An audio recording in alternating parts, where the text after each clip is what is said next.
Om Namah Shivaya children. How are you all? Hope everyone is fit and fine, staying at home. In last class, we have studied about food. Where does it come from? Which is a biology chapter. Today, we will study chapter 4, sorting materials into groups, which is a chemistry chapter. So let's start.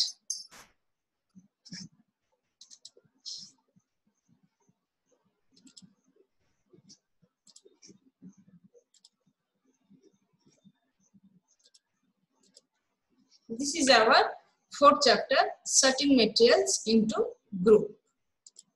In this session, we will cover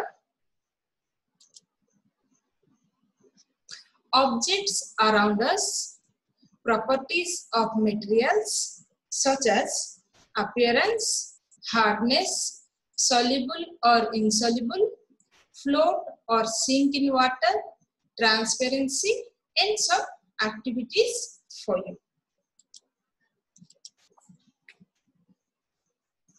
Objects around us. Children, what are the objects do we see around us? There is a vast variety of objects everywhere in our surrounding, like trees, buildings, different types of animals, birds, vehicles. All these things we see outside our house. Inside our house, we see chair, books, clothes, cooking utensils, toys, water, and many other objects. All these objects have different shapes, colors, and uses. We can group the different objects according to their shape and size, color, and uses. Let us make one list of objects that shows the material from which these items are made of. We can make groups of different objects that are made from materials like plastic, wood, paper, and other metals. You can see here in this list, plate can be made of steel, glass, plastics, or any other material. Pen from plastic or metal. Buckets from plastic or metal. Like this, chair also, it can be made up of wood or plastic or any other material. From this table, we observe that different things can be made from more than one material.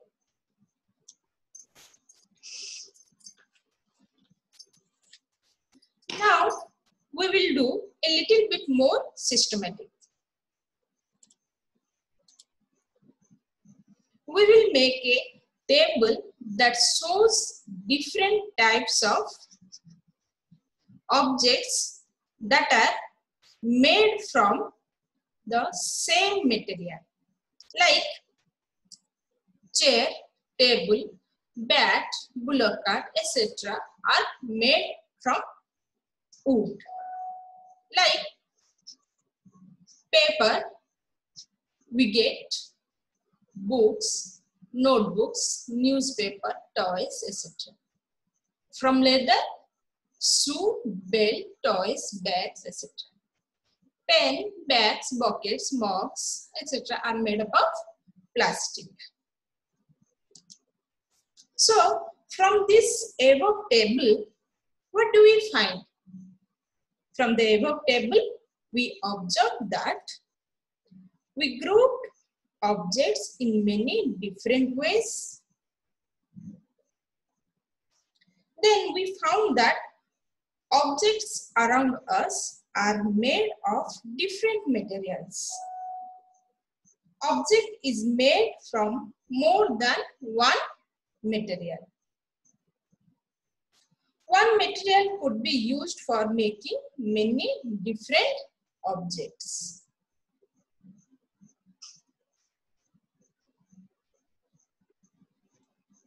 Now children, we will discuss about the different properties of materials on the basis of which materials can be sorted into groups.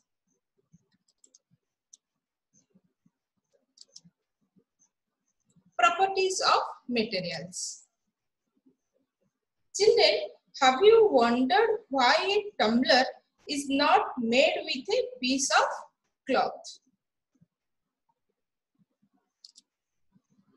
We generally use a tumbler to keep a liquid. So we need glass, plastic, metal or other such material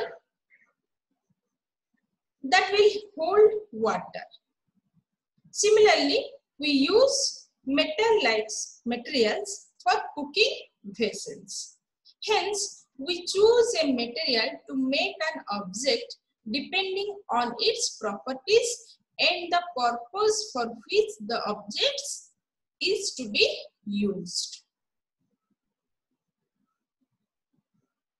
Now, we will discuss the properties of materials one by one. Appearance. Materials usually look different from each other. Wood looks very different from iron.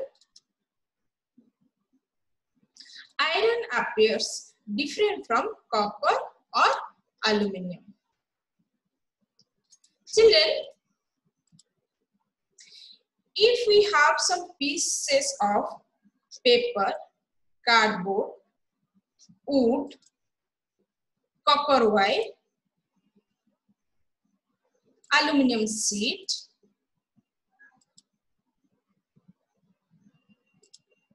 chalk, then which of these appear shiny? Yes, the metals like aluminium and copper wire appear shiny.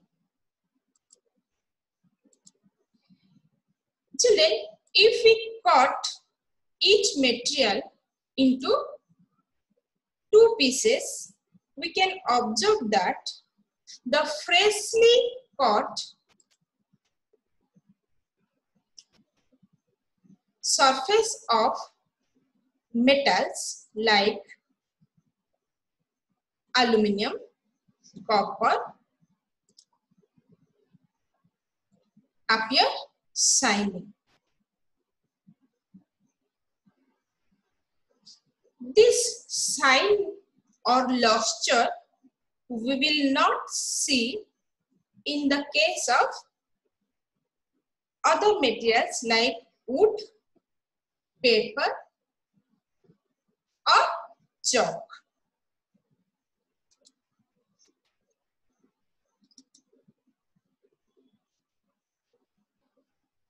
You can see here in this figure, these iron pieces, aluminium pieces, copper white pieces, they appear shiny. Whereas chalk pieces, paper pieces and wood pieces do not appear shiny. So, materials that have such luster are usually metals. Example, iron, copper, aluminium, gold, etc. Some metals often lose their shine and appear dull because of the action of air and moisture on them. Therefore, we notice the moisture only on the freshly cut surface.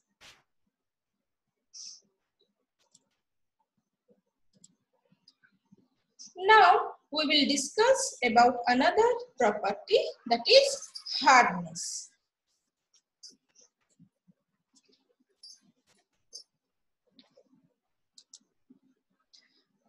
When we press different materials with our hands,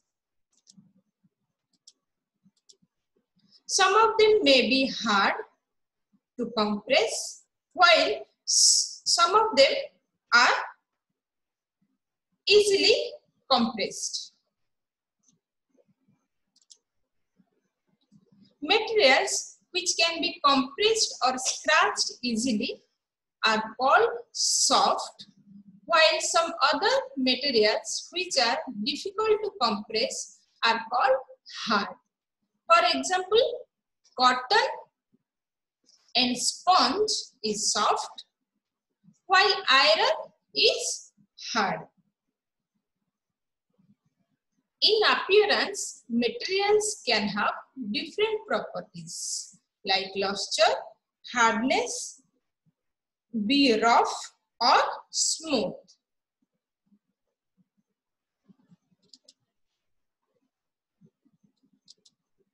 Then comes soluble or insoluble. Children, if we add salt, sugar to a glass of water, what will happen? It will completely mix with water. If we add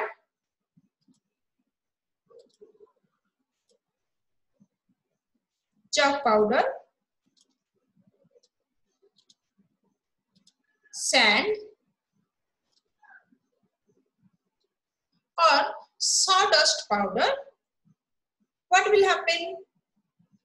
It will not mix with them.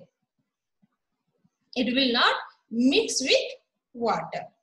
Some of them will settle down at the bottom and some of them will float on the surface of water. Hence, some substances completely disappear or dissolve in water.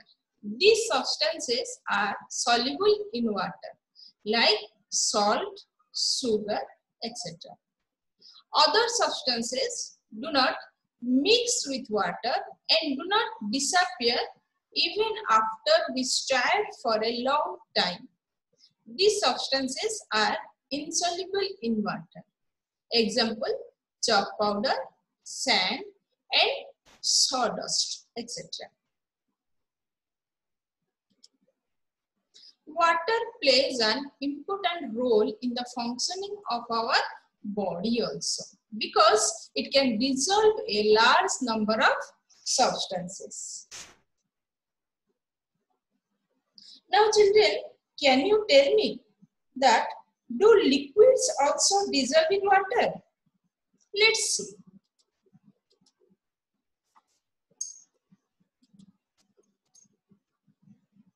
If we mix some amount of lemon juice, vinegar to water, then we can observe that it will soluble in water.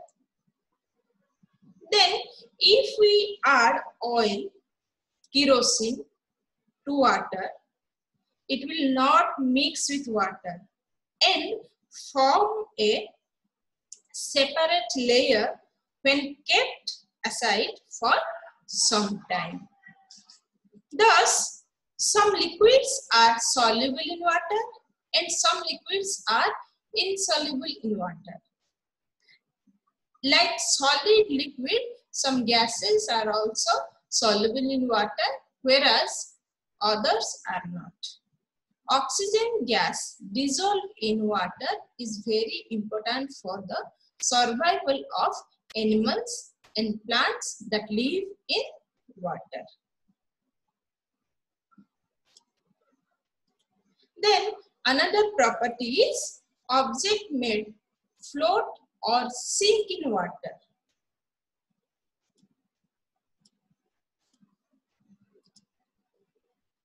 If we add some materials to water, some of them are soluble in water and some of them are not soluble in water.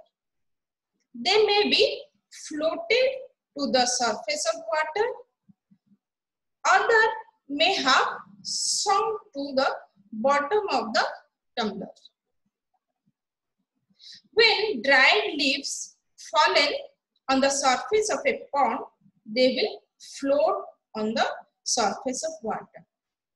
When we throw stone into the pond, it will sink.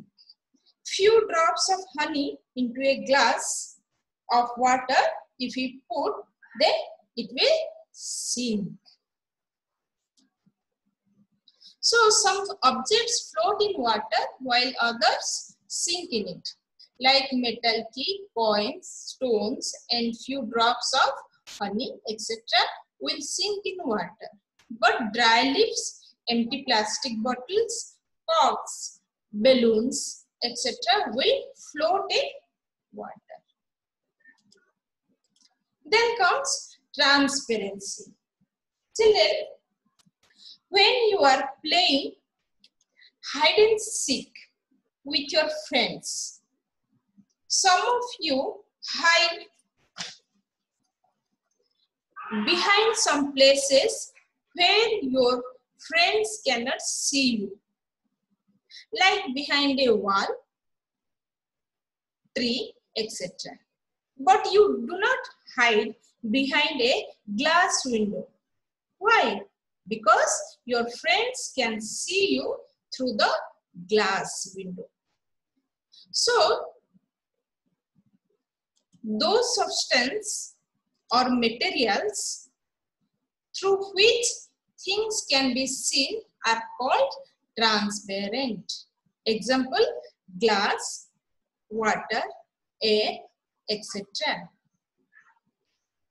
Shopkeepers usually prefer to keep biscuits, sweets, and other eatables in transparent containers of glass or plastic so that buyers can easily see these items.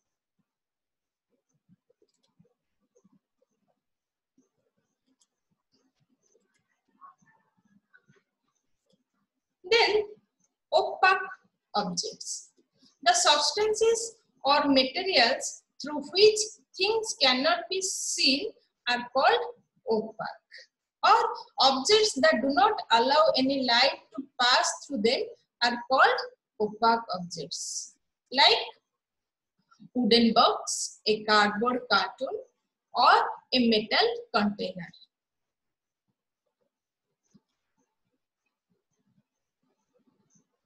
Then comes translucent objects. But there are some materials through which objects can be seen, but not clearly. The substances or materials through which things can be seen, but not clearly, are known as translucent. Example, oil patched paper, some glasses, etc. Children, when we cover the glass of a torch with our palm at a dark place and we switch on the torch, we observe that the light coming from torch is passed through the hand partially. Hence, part of our hand is translucent. So, We can therefore group materials as opaque, transparent, and translucent. Materials can be grouped on the basis of similarities or differences in their properties.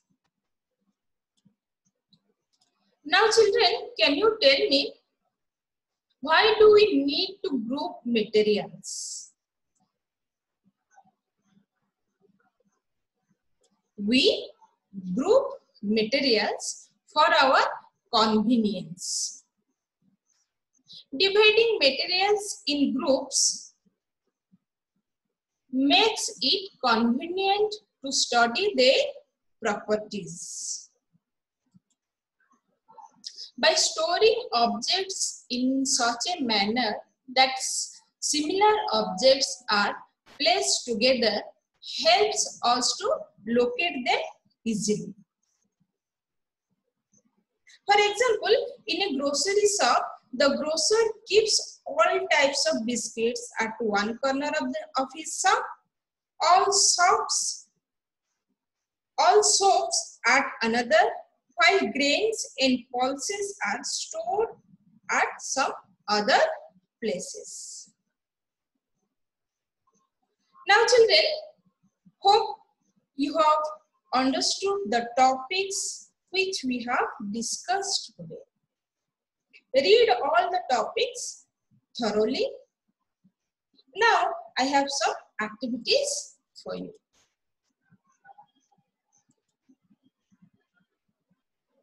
You have to complete table 4.3 and 4.4 given in page number 29 and 30 in science book in your chemistry copy. Then you have to complete question number 1, 2, 3, 4, 5, 6 and 7 in your chemistry copy.